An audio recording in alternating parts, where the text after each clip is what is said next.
Good morning, everyone. I'm Dan Fitz. I'm the Executive Director of the Adirondack Research Consortium.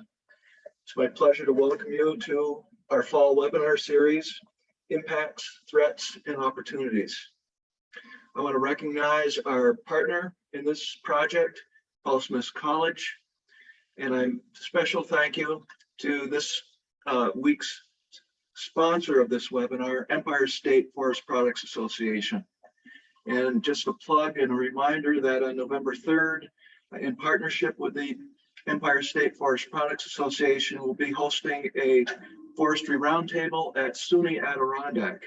And if you're interested in that, you can get further information on our webpage, adkresearch.org. I remind everyone that if you have questions of our panelists, put that in the Q&A. If you want to speak to each other informally, use the chat function. These webinars are recorded and are available in our YouTube channel. And we invite you to enjoy them at your leisure. This is our third webinar of a 4-webinar series. I remind you that next week, our final webinar will be Friday at 10 o'clock, and it's going to discuss the evolution of agriculture in the Adirondacks. Today's webinar is on shifting trends. It's being moderated by a fellow board member of the Adirondack Research Consortium and Clarkson University professor, Dr. Andrea Ferro. And for the program, I'll turn it over to Dr. Ferro. Thanks so much for the introduction. So I'm Andrea Ferro, and I'm thrilled to have this all-star panel together to discuss trends of atmospheric chemistry and ecosystem health in the Adirondacks. Thanks for joining us. And let me introduce the panel. They'll each have 10 to 12 minutes to give a talk, and then at the end we'll have questions that, again, you can put those in the Q&A. And we won't be monitoring the chat for questions. So if you have questions, put them in the Q&A and we'll get to as many as we can at the end. So the first speaker today will be Dr. Sara Lance. She's a research faculty member in the Atmospheric Sciences Research Center at the University of Albany. Her lab conducts laboratory and field studies to investigate aerosol cloud chemistry, interactions relevant for climate visibility and human health. And she and her research group have conducted extensive field studies at the Whiteface Mountain Field Station, which you may be familiar with, and have recently provided a historical characterization of the atmospheric chemistry of the Adirondacks. She is currently engaged in multiple research projects in this area funded by NASA, the National Science Foundation, and the state agency NYSERDA. So after Sara, we'll have Dr. Charlie Driscoll. He's a professor of environmental systems and a distinguished professor in civil and environmental engineering at Syracuse University. His scholarly work addresses the effects of disturbance on forest, urban, freshwater, and marine ecosystems, including air pollution, it's acid and mercury deposition, land use, and climate change. Today, he'll be focused mostly on the mercury. He's a member of the National Academy of Engineering and also a fellow of the American Association for the Advancement of Science.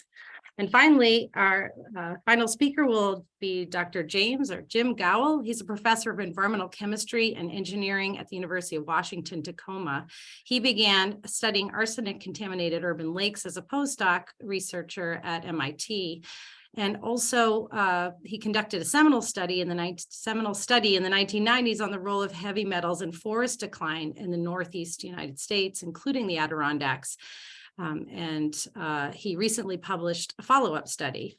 I was lucky enough to be part of that study, although mostly as a glorified Sherpa, but I'm glad to have Jim here with us as well. So again, our first speaker will be Sara. And Sara, I'll turn it over to you. Thank you. Let me share my screen.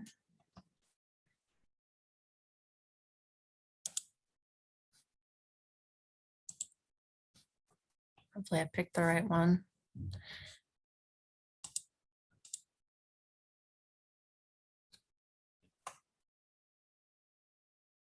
Let me know if you see my presentation view or the other view. I see your regular view, not the presentation view. So it's good. All right, thank you. So I'm going to talk about the long-term cloud water chemistry measurements that have been conducted at Whiteface Mountain. So these are measurements that predate me by decades. So other people's measurements, and we've looked at, and some of them, the most recent ones, I've had a bit of a hand in. But so there's a lot of people involved in this research, and we've recently published a paper, or it's in review actually, but it's on an ACPD, so you can get more information there. And what I'm going to talk about is this emergence of a new chemical regime in the cloud water chemistry. And sorry, Sarah, that I'm seeing the editing view versus the Okay. presentation view. Thank you for clarifying. All right, so let's see if this works. Does that work? Perfect. Oh, okay, great. I wanted to point out my graduate student, my first graduate student, Christopher Lawrence, worked on this research a lot. So I want to specifically mention him. So there's other papers that you might want to look at. I won't be able to have time to talk about today. This pilot study that we did in 2017, where we looked at the aerosol chemical composition below cloud and compared to the cloud water chemistry. And then this new and ongoing measurements look for upcoming papers that will be reporting on that, and focused on more of the organic chemical composition. So this long-term record has been out there for many years, but we extended it another 7 years out to 2021 in this recent paper that's hopefully to be finalized in the next few weeks. So you can see the other thing that we've added to this is a TOC trend. So that's total organic carbon. And so that's really stands out as really interesting to us. The major findings were that sulfate continues to decrease in the cloud water as intended from the reductions in SO2, a gas phase pollutant, mostly from coal-fired power plants. And there's been, no matter how you look at it, there's been a huge increase in TOC, which has basically doubled since we started regularly monitoring it in 2009. And there's been little decrease in the reactive nitrogen, which includes nitrate and ammonia, since around that time as well. So those are the biggest things that stand out to us. So TOC, what is that? That's the organic carbon. That's the backbone of the organic molecules. So you can see there's a lot of information that's missing from that. It's the most basic information you can say about the organics. You don't know anything about their acidity or their functional groups or how they interact with the chemistry, and that can be a wide range of compounds. So we want to look at that more in detail and try to understand it.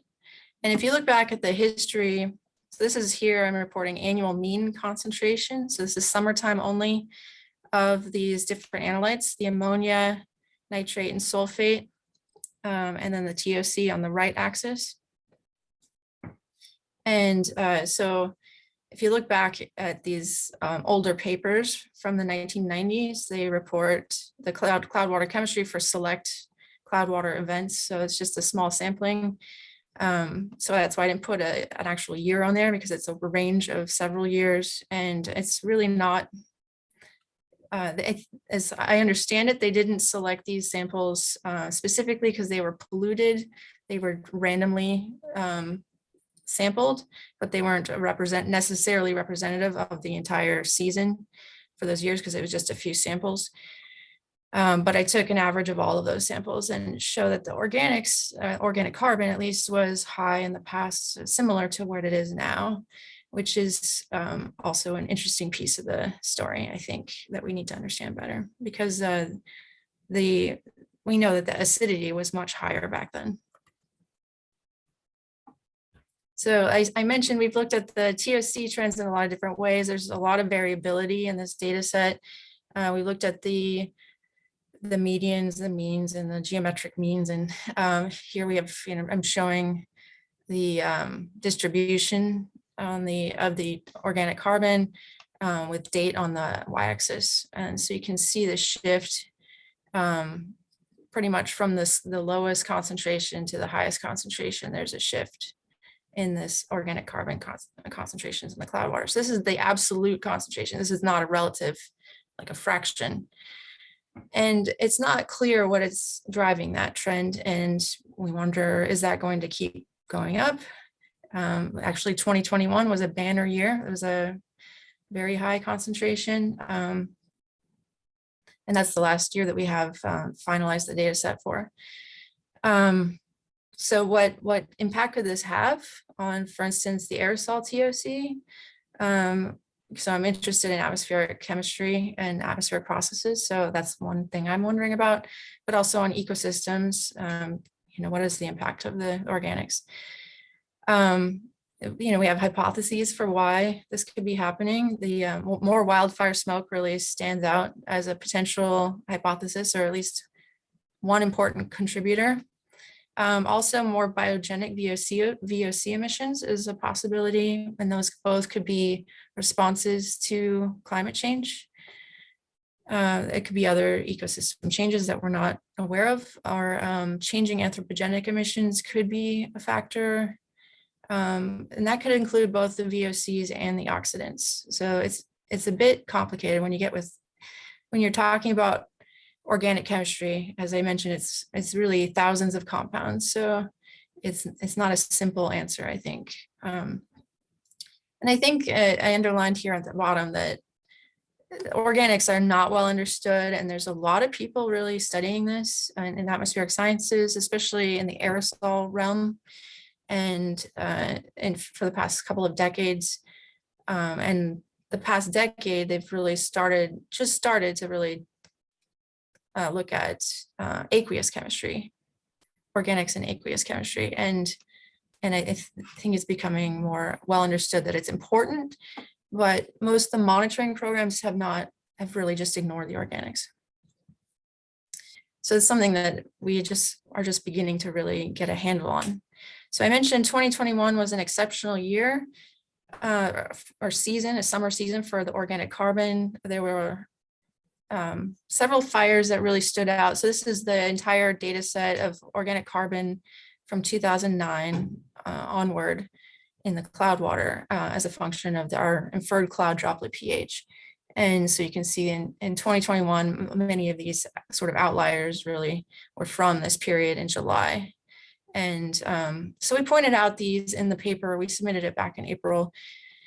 And these seemed like, we could see in the news that there were fires happening. And so we knew that there was some influence from fires. And we might expect with climate change that's going to increase. There were fires all over the place. The bootleg fire was a big one in California. And then in Canada, there was another fire raging that we were downwind of, and things sort of swirl around a lot. So sometimes it's hard to tell exactly what contribution each of the fires has. But there's definitely influence from both of these, I think. And so we also started filtering the samples in 2018 when we took over the cloud water monitoring. And so you can see the filter for that day was black, and the visibility was very low. So we were aware that there was a fire happening. I was pleased to see that this paper came out just recently in GRL that showed those particular time periods. There's two events in a little bit more detail. All across New York State, we were seeing these forest fire or smoke events. And so they dive into the sources, looking at satellite data and looking at where that smoke is coming from in more detail. And the Mesonet, the LiDAR data from the New York State Mesonet, they looked at that as well. So we were pleased to see that made sense, that those particular days potentially had such high organic carbon, but why they're off the trend basically isn't that clear to us. They're really exceptional. but we're seeing more and more of those events. So we definitely think that wildfire smoke has a role to play in the organic carbon, but we also think that there's other things going on. So we've looked more at the long-term trends. One thing that stands out is there's this excess ammonia. Ammonium is greater than sulfate and nitrate combined for a growing number of samples. Now it's about half the samples. And we know there are links between the carbon and nitrogen cycles. Excess ammonia might be driving trends also in the organics through production of organic nitrogen species and partitioning of the organics to the aqueous phase. So I'm kind of going a little slow, sorry. I'll try to go quickly here. So there's evidence that there's a more organic nitrogen compounds in the cloud water than in the aerosol phase. So there's something happening with the aqueous phase that's driving the organics. And then this other recent paper that just came out showed that ammonia enhanced water-soluble organic carbon partitioning and secondary formation of organics, and that included nitrogen-containing compounds under high RH conditions. So we think there's some chemical processing happening. And the cloud water itself from Whiteface Mountain, we've looked at in recent times, we've looked at the pH dependence of the absorption coefficient, which gives some evidence that there are organic nitrogen compounds as well. So there's some evidence for that. So there's a growing fraction of the cloud droplet acidity that's unaccounted for by the measured sulfate, nitrate, and ammonium. And so you can see that from all these different angles, we're seeing this change in the chemical composition of the cloud water. This was really huge shift. And really most of the acidity is unexplained with the predominant ions. And this implies a bigger role of organic acids. So to summarize, that we are seeing reduced sulfate, growing surplus of ammonium, increasing abundance of organic carbon, and increasing abundance of missing ions or organic acids is what we infer. And that's that TOC trend shows some connection with wildfire smoke, but also could be influenced by chemistry that's happening in cloud droplets. And it's complicated, but we have new and ongoing measurements that focus on the organics and their chemical evolution as they cycle through clouds. So this is a picture of my student Chris here at the summit of Whiteface. And these are my sponsors. So sorry, I'm a little over time. We got a little slow start with this, with the slides. It's all set. Thank you so much, Sarah. Thanks for your interesting talk. We're going to move right ahead to Professor Driscoll's talk. So Charlie Driscoll is going to share his slides and talk about his work. Okay, thank you, Andrea. Can you see that okay? Yes. Okay, very good. I'm going to talk about mercury. I'm going to give you a little bit of background on mercury. It's an interesting element, fairly complex. We can think of really three mechanisms, broad mechanisms by which mercury is transferred to the atmosphere. There could be natural sources such as volcanoes or weathering of mercury-rich soils. There could be human emissions, say from coal-fired power plants or mining activities, and there can be what we call re-emissions. So that is historical or legacy mercury that had been previously emitted, deposited from the atmosphere to the land surface, and then re-emitted. It cycles over many, many cycles over decades to centuries, and those are called re-emissions. In addition to these different sources, another thing that increases the complexity of mercury are the forms of mercury. And broadly, there are two broad forms of mercury, what we would call oxidized mercury or ionic mercury, that is short-lived in the atmosphere. It's emitted and it's deposited within hours to days, so it tends to be a local source. And the other is elemental mercury, and that's the metallic type of mercury that we remember maybe from thermometers, and that has a very long residence time in the atmosphere. So this shows you a couple of simulations that were done with the mercury model Geoschem. And you see maps of the US, and the coloring represents the fraction of mercury emitted from coal-fired power plants in the US that's subsequently deposited in the US. And so you can see that the upper panel, which is ionic mercury, most of that it's emitted is deposited in the US. In contrast, elemental mercury, a relatively small fraction, in part is because elementary mercury has a long residence time in the atmosphere on the order of a half a year. In addition, we have lots of global sources that can be transported globally, internationally, and then come to the US and contribute to elemental mercury. And these are different sort of forms of the same mercury compound. And the only difference is the last 2 electrons in the outer orbital that changes this behavior of mercury. So there's a lot of interesting concerns about mercury. We are not concerned about mercury from direct exposure as an air pollutant, but rather our exposure largely occurs through fish consumption. And we'll talk a little bit about that, why that is in a second. But if you look at fish consumption advisories for the US, the slide that I have here is a little dated. It's from the EPA. And it's the last year, which is 2010, that there was a national advisory assessment. You see that there are more consumption advisories across the US for mercury than all the other contaminants combined. So it's a significant issue, particularly in environmental resources in the US and globally. So atmospheric mercury is deposited to the Earth's surface through the processes that Sara talked a little bit about, incorporated precipitation, that's wet deposition. It comes to Earth as gases or particles, that is dry deposition. But in addition to those 2 pathways, mercury, particularly elemental mercury, can enter and interact with a canopy and foliage and then be deposited in litter. And in fact, for forested systems, which are the best studied systems, the dominant form of mercury coming in is through litter. And I'll show you a little bit of data on that in a second. Okay, so once mercury enters the environment, it can be transferred within watersheds and aquatic systems. It can be re-emitted, as I mentioned. It can be transported from uplands to wetlands or lake sediments. And within those environments, which are known as reducing environments, there are certain microbial communities that have the ability to convert this inorganic mercury to an organic form, which is known as methyl mercury, which then can be biologically transferred up food chains. So I want to show you an older slide that illustrates this.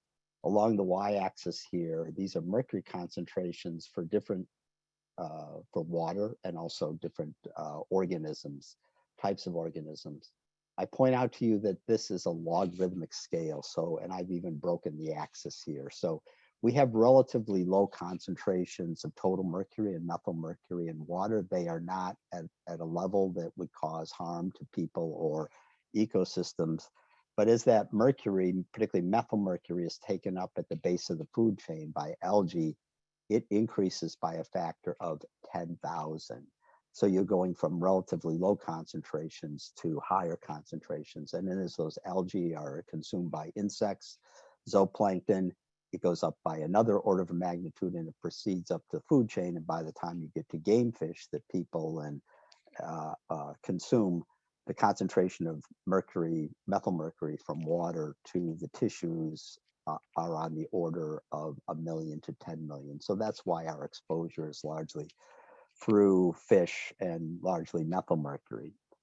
There's a lot of variability in terms of the landscape, in terms of sensitivity to mercury deposition. So there are attributes that are important: land cover, the prevalence of forested systems, which the canopies to scavenge mercury out of the atmosphere, wetlands that are zones for methyl mercury production. Aquatic productivity is important. Low productivity systems like we see in the Adirondacks are particularly important in terms of higher mercury concentrations in those fish that are there. And then finally, there are impacts of acidic deposition, which exacerbate mercury. All those are characteristic of the Adirondacks, and this is why we have a problem on mercury. So a couple of years ago, I was fortunate enough with a team of people to do a synthesis of mercury in New York State. And so I'd like to share with you a few observations from that, as well as some focus studies in the Adirondacks. And we looked across different ecoregions within New York State to look at variability in response. These are some of the summary data. So these are very, very large data sets, tens of thousands of observations of fish mercury across New York State.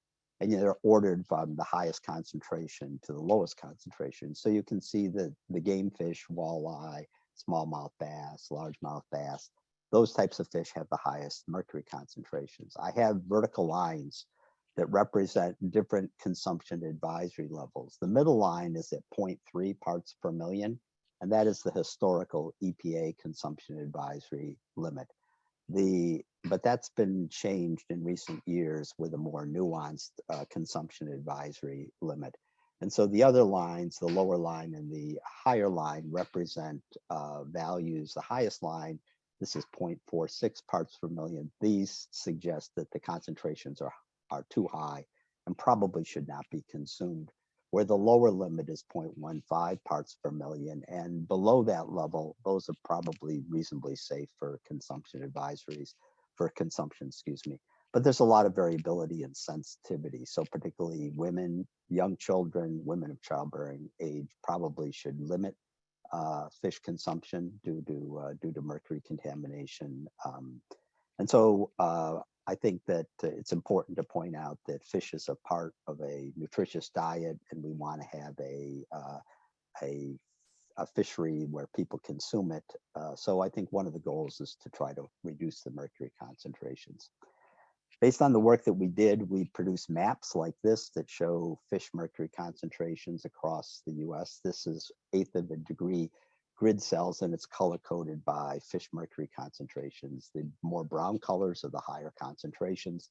You can see for many grids, we don't have significant numbers of observations, but those that we do, you can see that there's a fair amount of mercury in fish in the Adirondacks areas. In fact, the Adirondacks is sort of a hotspot for mercury in New York State, and there are more consumption advisories in the Adirondacks, specific lake advisories, than any other part in New York State. This is a map for one species of fish, the yellow perch, that we have a lot of observations for the Adirondacks. Again, it's color coded. So the red and the pink are the highest concentrations. And you can see most of these concentrations are above 0.3 parts per million. But you can see particularly the southwestern Adirondacks has a number of lakes with relatively high yellow perch concentrations.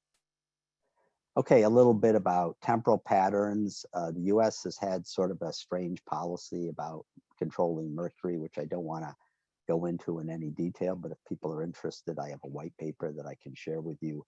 This on the left shows the emission inventories for the US total from the 90s up to the most recent value in 2017. And the entire bar represents all sources, and the black shading represents coal-fired power plants. So you can see there has been a decrease over that time period, and it's relatively low today. So it's really a success story in terms of air quality management in the US, even though administratively there have been some strange decisions. But if you look in this upper panel right here, there are a variety of reasons why we've seen that reductions. Part of it is due to emission control strategies, and that's been very important, not only for mercury, but for other contaminants like sulfur dioxide and nitrogen oxide. But the most important is to really get rid of coal and to reduce coal utilization as a fuel source. And so you can see there have also been large declines in coal utilization and retirements of coal-fired power plants, which have been very important in this regard.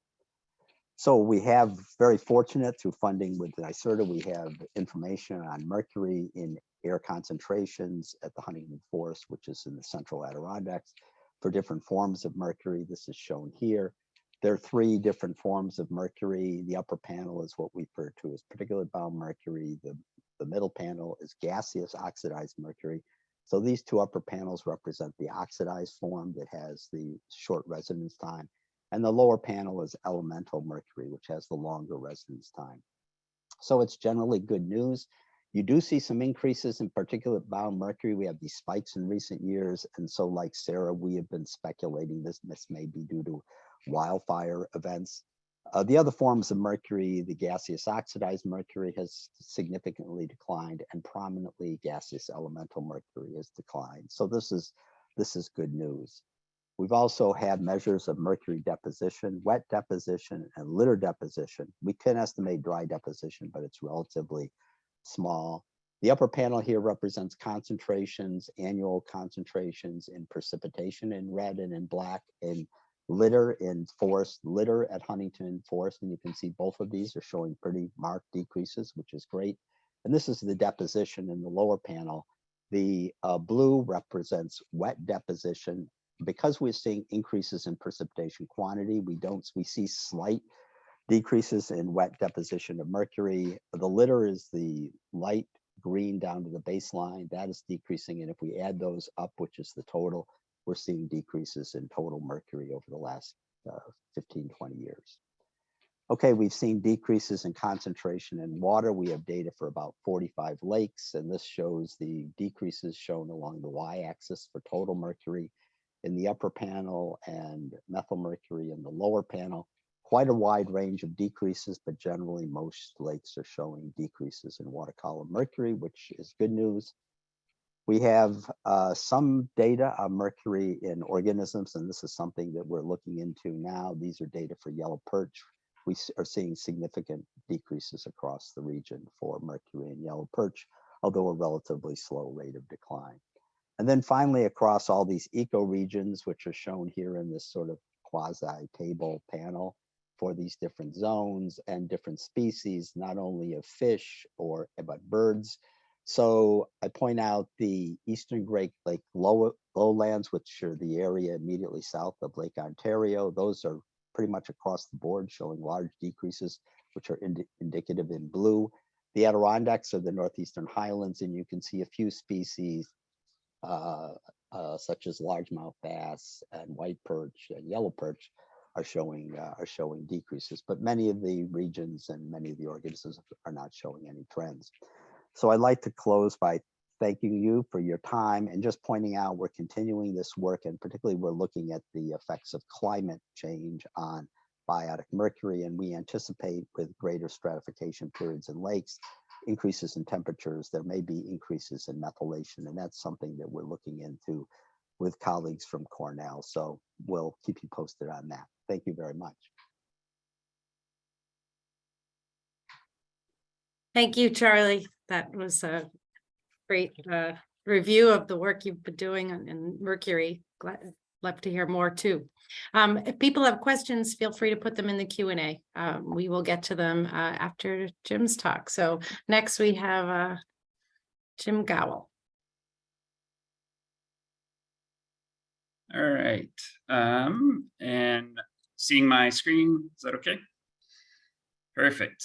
Hello, everybody. Sorry, go back. Jim Gawel, I'm coming to you from the other coast, so from Washington State. So happy to be with you this morning. And I'm going to talk about some work that we've done following up on an initial PhD work I did way back in the 90s, and kind of looking at changes over time in how metals have impacted forests in the high elevation Adirondacks, as well as the rest of the New England Appalachians. So my research collaborators back in the 1990s, Andy Friedland actually took me on for a project that was way out of the league of the people I worked with at MIT, but then I pulled in people from my students from MIT to help with getting eaten alive by black flies during the field season. And then I continued that trend of giving blood to small flies in the Adirondacks. In the 2010s, I went back with E.C. Klein and Andrea Ferro, and then a bunch of students from the RAU program at Clarkson, as well as students from UW Tacoma. And then I'll talk about the contributions for Zahir Kamel, who actually helped us with some of the statistical analysis we couldn't do. So just to repeat a little bit of what you've heard before, we went in the 1990s, went back about 20 years later, and the idea was that things had gotten better. We had seen from the different sources of info out there that we'd seen changes in the sources. So I'm going to talk a little bit about the sources of metals and what we know about those trends. So the heavy metals that I refer to, it's kind of a loose term, but basically the things that we're looking at include mercury, cadmium, copper, zinc, and lead. There's other ones out there, but those are the ones we focused on. And some of the significant sources in the US, as we know, actually are sort of upwind of the Adirondacks. So in the Midwest, you have some good, a whole lot of sources of the kind of metal sector. So mining and smelting and things, or mostly the smelting end of things, and metal working in that sort of what we call the Rust Belt. And then over in the other one, you see the coal-fired power plants. So they tend to congregate upwind from the Adirondacks as well. So you end up with the same scenario. But how it gets there, as people have talked about, is it basically blows this way. And then as it goes up over the mountains, you get this cloud formation that tends to help deposit those metals, kind of filter them out, and then trap them and deposit them sometimes directly to the trees. So you get that sort of transfer to the trees through direct and indirect, either like rain, as you can think about it, or cloud water, which is even higher in concentrations usually. So that ends up dumping metals into the Adirondacks, as you probably already know. So lead concentrations are super high up in New England and in the mountains especially. And same thing as Charlie's talked about with mercury deposition. So to get onto the biological end of things, so once metals get inside a plant, especially things that are not required by the plant for growth, they actually kind of trigger a whole series of mechanisms. And they turn on this thing called phytochelatin synthase. So they turn on an enzyme that creates a molecule called phytochelatins that actually binds the metals with these sulfur groups that are on there.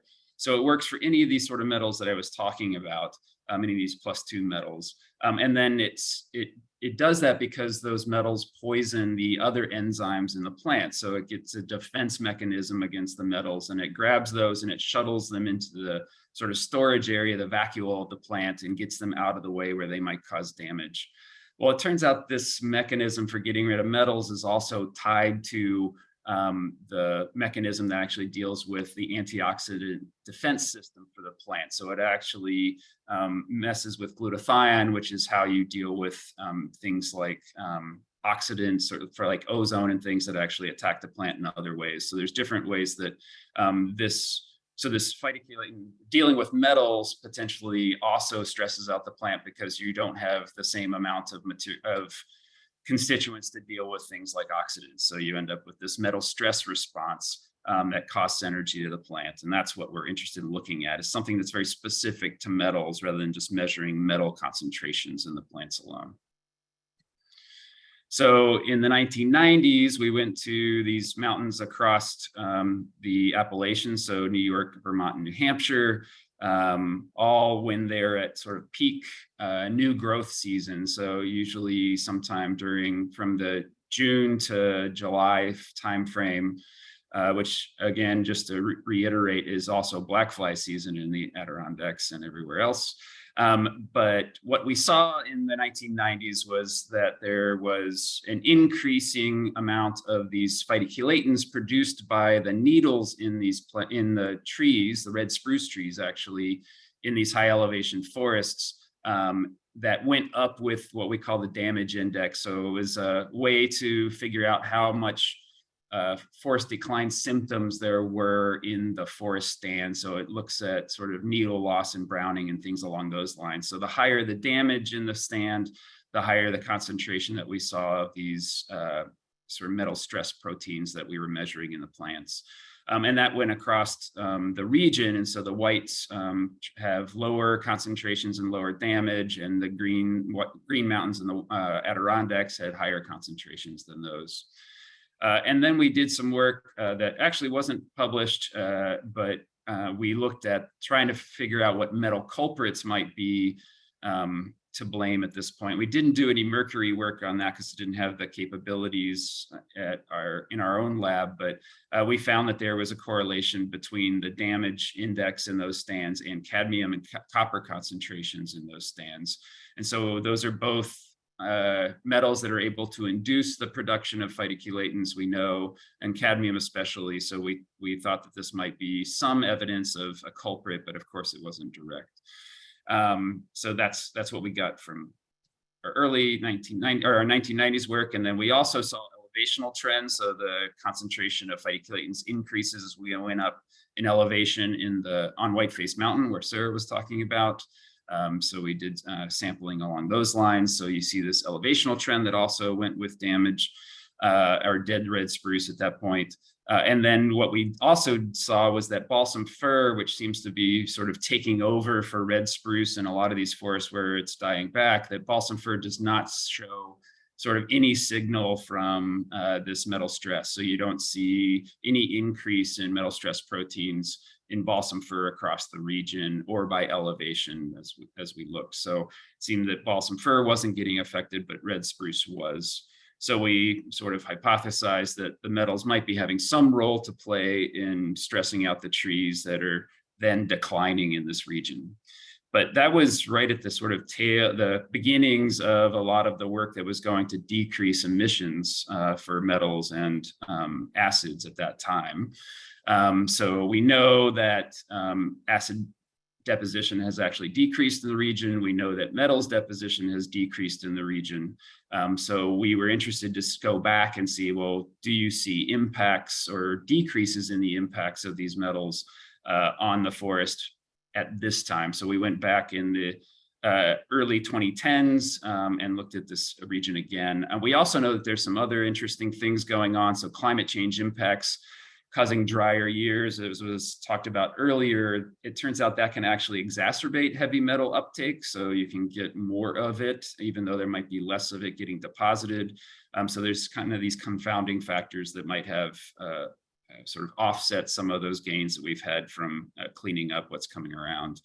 And there's still metals built up in the soils. They don't go anywhere. They slowly leach out of those soils. So we don't know how much those sort of historical metals have an effect. So went back and just to show you a little bit, we collect samples from, collect needle samples from the crowns of the trees with a pole pruner. We then collect soil samples around the base of those trees in the root zones. And then we also collect to look at sort of aerial deposition. We use lichens from the trunks of the trees as an estimate for aerial deposition in these different stands. And each of these is at 1,000 meters or about 3,300 feet on each mountain. We went back to a subset of the mountains we did back in the 1990s, so back to these 6. And what we found was that in the 1990s, like this graph at the top shows you the sort of the damage classes. So they go from less than 10% needle loss to 10 to 50% needle loss or browning up to more than 50%. And then they're called standing dead, which is otherwise known as a snag, or they're called a stump, which means they don't have all the fine branchlets and things on them anymore. So in the 1990s, you see that we had a lot of these things at the higher damage level, a lot of these red spruce at the higher damage level. Well, those are sort of disappeared when we went back. So we think that largely the trees that were damaged died back and are gone, but the ones that are remaining are actually very relatively healthy. So we're not seeing more of that damage coming in the red spruce, which has also been seen by other researchers. And then the other thing we looked at was those trends that we had seen before, and it turns out that damage index that we used to see where it was higher in the Adirondacks and the greens, we no longer see that. There's no statistical difference between the damage index across the greens, the Adirondacks, and the whites anymore. So that seems to go away. We also, it's not shown in here, but we didn't see a trend in elevation either. So it seems that some of those signals have disappeared or sort of gotten muted.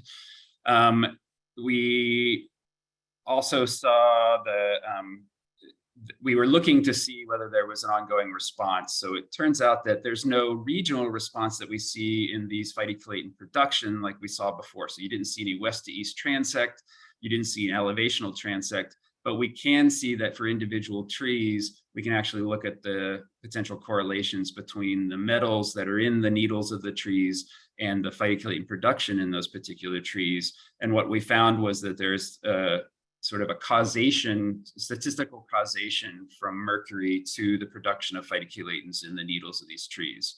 So the metal stress response that's coming in these red spruce trees seems to be driven by mercury primarily, but there's these weird exacerbating effects from other metals where certain metals will actually increase or decrease the impact of mercury on the needles. So that's something we couldn't have done without sort of advanced statistical techniques. And it's something that we hope to follow up on in the future, is try to get a better handle on where the pathways of importance are. So we weren't able to do that this time. We didn't get enough data, but trying to figure out whether the metals in the soils or the new atmospheric deposition was actually the source of mercury that's getting into the needles and causing this damage.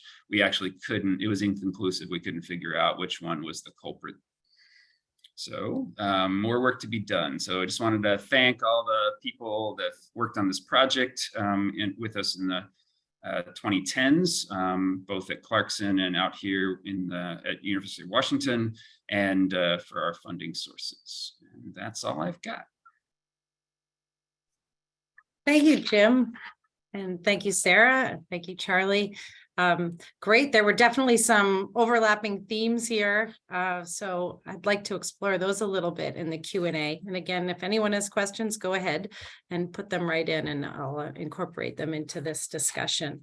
So I was wondering about, so we mentioned wildfires and climate change as, you know, so there's sort of different trends going on. We have decrease in lots of emissions, but we have an increase in wildfires, especially in the West, and also an increase, you know, Charlie mentioned, for example, the warming might affect the methylation of the mercury. And so that's a factor too. So I'm just wondering about the combination of these, and maybe we can start with Charlie, because I have a very specific question about mercury. You know, so we see this decrease, and you showed a slight decrease in fish as well, but there's such a long residence time, right? So how sort of can you quantify the residence time of the mercury? I guess it's methyl mercury in the fish. So if we have a decrease in concentration in the atmosphere, how long do we have to wait for sort of to see that more in the food chain? Well, I covered a lot of material relatively quickly, and it's fairly complicated. One thing that I failed to mention is that either within the environment or within the organism, there's the ability to remove or deprivate mercury or demethylate mercury. There are demethylation mechanisms. And so actually within an organism, as the organism or the fish gets older, they usually will take in more and more food, and they will change their mercury. They actually change their mercury seasonally. The concentrations tend to go up in the wintertime because they're relatively inactive, but the mercury is there, so it tends to concentrate. So they lose biomass, but they tend to retain their mercury, where when they're eating a lot in the summertime, by the end of the growing season, the concentrations are lower. So there's a lot of seasonal variation. I think that relative to your question, and it's a great question about legacy mercury, is in soil. So in terrestrial systems, soil is the primary sink for mercury, and we have a relatively poor understanding of the residence time of that. There's a lot of work being done using stable isotopes of mercury that are providing insight to quantify the pathways of input as well as the loss mechanisms. And so we can start to get at that coupled with models. But what has been done previously suggests that the residence time in the environment is relatively long, because the mercury cycles, as I mentioned, with re-emissions multiple times, and that's usually as elemental mercury. So mercury is either photo reduced or microbially reduced within soil, and that elemental mercury goes off and can be transported, globally.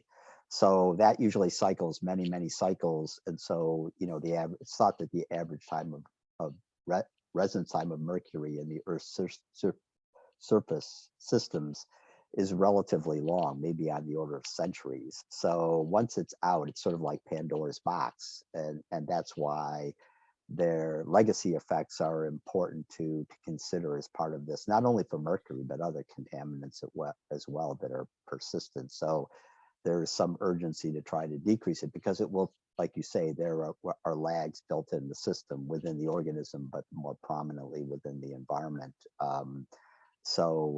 Yeah, it's a problem, and it means like we're dealing with these contaminants that happened in the past. We're dealing with them for decades before the concentrations are significantly reduced and exposure is reduced. So I hope that answers your question. Yeah, it's, bleaker than I thought, but but that's what it is. And it's good that, that we're getting some understanding of that complicated system. I was also wondering for Sara, you have, you talked about sort of source apportionment, how much of this TOC is potentially from wildfires and other sources. You didn't talk about source apportionment. You talked about sort of assessing from satellite imagery, but I didn't know how much source apportionment is incorporated into the work, and if that's a good methodology for assessing that. It is really tricky to do with organics, because it's the chemistry is changing after it's emitted. So there's not like really good tracers for well, there's a lot of different sources. It's the other thing. So organics have a lot of different sources, and then they change after they're emitted. So yeah, we've looked at a little bit at that, but there's a lot more to go. I wanted to add something to the previous comment, because it wasn't mentioned, and I think is interesting. I would love to study it myself, but can only do so many things. The dust from drying up lake beds, like in Nevada or California, or Utah, right? Even the Great Salt Lake is drying up. And I understand there's a lot of metals that are concentrated in there because they're sort of basins. And I am curious about that as that goes forward, if that's a concern or something that you're keeping an eye out for. Transport of these heavy metals from dust, which is also something you'd want to track, figure out where it came from. It's just kind of address that. I think one of the interesting things on the West Coast is that we can track deposition on our outer coast. We're actually seeing Chinese dust storms that actually deposit sizable amounts of pollution to our mountains on the other side of the Pacific. And so transport across the US from some of those, unfortunately getting our own dust bowl back potentially would be, we should see those impacts depending on the wind directions. But yeah, that might actually be something that comes up more, unfortunately, is transport of those drying areas across.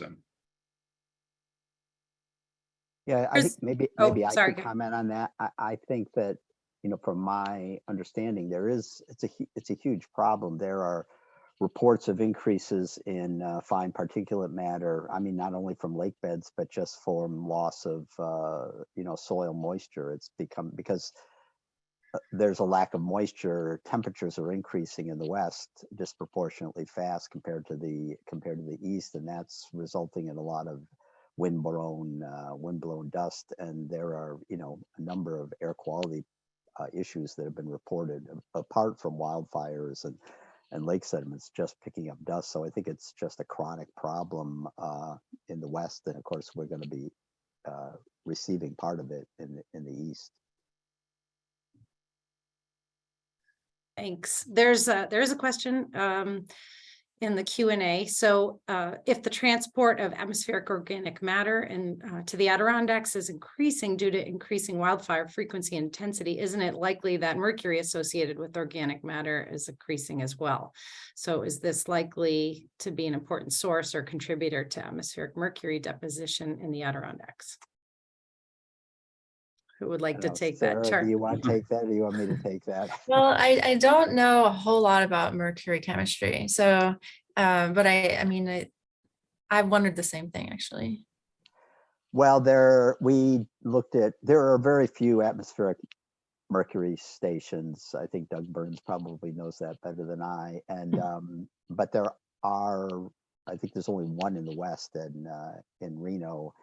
But there are observations of increases in wet mercury deposition in that site in Reno. And as I mentioned, the Adirondack site shows increases in the particulate bound fraction of mercury. So it's been speculated that that's due to this sort of, the increased dust and wildfire. And it's also been speculated that there's increasing wood smoke from burning of wood as an energy source in the Adirondacks. So that may be a local measure of that as well. So I think it's speculation. I mean, in terms of increases, we do see increases in dissolved organic carbon in Adirondack lakes, and we don't have a very good way of actually measuring that directly, but coincidentally, where we do see increases in dissolved organic carbon, we often see decreases in mercury. So the mercury to carbon or the carbon to mercury ratio is changing such that DOC, the unit mercury per unit DOC seems to be decreasing. Which I guess is good news. But we don't have a lot of measurements.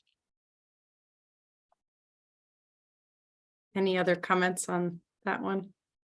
I had a question for Sara. Can I ask a question? Yeah, please. So have you measured specific organic acids? This is quite exciting work. We've done some work on organic acids in soil water, and we're seeing quite a bit of formate and some acetate, oxalate, some other organic acids. But I'd be interested in hearing specifically if you've made any specific measurements and what would you conclude from those if you have. Yeah, so we've started doing that routinely since 2018, and the analysis is ongoing. So it's a learning process for my students. They're learning how to do it. We're collaborating with the Wadsworth Center because they have the instruments that we need and the expertise. And so, but what I can say from the first couple of years of data, which I have looked at, is similar. The highest concentrations of the organic acids are the lowest molecular weight ones, the formate and acetate and oxalate. The oxalate is very closely tied to the total organic carbon. That's the one that has the best correlation. Formate's the most abundant and most variable. And it's again tricky. My student Chris is really having fun with this data set. He likes exploring it, and he's trying to figure out, he's doing source apportionment now and trying to understand cluster analysis, PMF analysis, looking at back trajectories, and also looking at just how things co-vary basically, and trying to figure out what it means. And there's interesting things coming out of it, but I don't know that I can say yet what it all means. So we're going to try to pull that all together very soon and report back. Very good, thank you. Sure. So I want to give this, we just have a couple of minutes left. So I just want to give everyone a chance if you want any final comments where you feel like you all mentioned sort of where things were heading for your research or what questions are open, but just maybe we'll start with Jim and end with Sara since we started the other way before. Just any final comments on sort of future work and what you'd like to do. It's a good question. We've done some follow-up work on sort of the effect of metals on forests, because out west they actually apply biosolids from human wastes to actually get rid of it, and you spray it on soils. And so one of the things we found is that actually has an impact on metal stress in trees when you put biosolids on them. So I think we're interested in some of those sort of human caused things, but it'll be interesting to go back, because I think a lot of what Charlie and Sara have also alluded to the oxalic acid or the oxalate actually has a potential role in metal mobility and things. So there's a lot of interesting things if there's increasing organic acids going on that we're seeing and the potential for more windblown dust, going back in 10 years and seeing how things have changed there will be really interesting to look at and collaborate on. Thanks, Jim. Charlie? Two quick things. One, I just mentioned for Sarah and Jim's benefit, I mentioned we're measuring organic acids at Hubbard Brook, and we did a calcium treatment about 20 years ago, and the concentrations of oxalate are quite a bit higher, actually impressively higher in the calcium treated watershed than the reference watershed. And there's something going on with oxalate. It's very, very interesting. And then the other thing I want to mention that we're doing in collaboration with Steve Janes and Pete McIntyre is to look at the deoxygenation of Adirondack lakes with increases in the intensity and duration of stratification, and how that influences methylmercury production in fish mercury. So that's sort of a climate angle that we're in the middle of looking at. So that I think is quite exciting for me. Very cool. And Sarah, you mentioned what you're up to. Anything else to add? Yeah, we're trying to understand the processes between the aerosols, the gases, and the clouds, because it's the chemical processing. And so to understand the organic, why are you shaking your head? Oh, sorry. I think. But in addition to that, we're doing a pilot study with the EPA and NADP on measuring PFAS, which is a type of organic, but it's fluorinated instead of hydrogen, or fluorine instead of hydrogen. And those, we're seeing similar things, I guess, higher concentrations than rainwater. This is really preliminary stuff, but we think that'll be interesting going forward as well. Thank you. I think we're just over time. So Dan, you can wrap us up here. Can hear. Yep. Dan, we can't hear you. Am I Well, on now? Yes, Okay. How's that? perfect. Okay, a fascinating webinar. I want to thank Dr. Andrea Ferro for the inspiration for this webinar, for organizing it for us, and for moderating. Thank you, Andrea. I want to thank our panelists, Dr. Sara Lance, Dr. Charlie Driscoll, and Dr. Jim Gawel, for your information and sharing your expertise. Any questions that come in, we will answer on our Facebook page. A recording of this webinar and all of our webinars can be found on our YouTube channel. I want to thank Paul Smith College for partnering with us to put on this program. I want to thank Empire State Forest Products Association for sponsoring this webinar. And again, please join us on November 3rd for the Forestry Roundtable at SUNY Adirondack. I want to thank Dr. Melanie Johnson, ARC President and Paul Smith College Professor, for the technical expertise necessary to bring this program to you. And finally, I just want to remind you that next week, our final webinar of this series will be on the history and evolution of Adirondack agriculture. Thank you all again. Thank you, our panelists, for an absolutely spectacular presentation. I wish you all a good day. Thank you.